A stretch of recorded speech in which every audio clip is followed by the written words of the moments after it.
before I came on the retreat, my expectations were,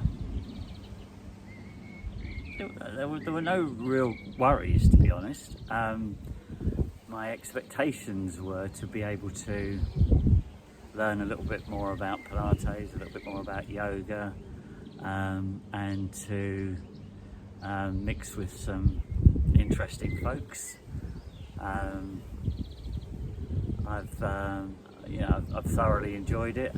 I've met some really interesting people, had some really interesting discussions, enjoyed all of the aspects of what we've done. Pilates and the yoga in particular has been as accommodating. You can make as much or as little of it as you wish to. And I think one of the bits that I enjoyed in particular really was they were twofold really. One was the vegetarian diet. It's been brilliant. But secondly,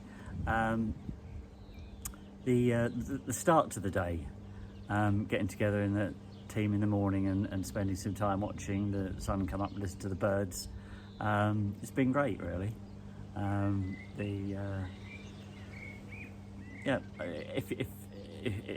wouldn't hesitate if you have the chance to come along to one of these retreats. If in doubt, I'd go for it.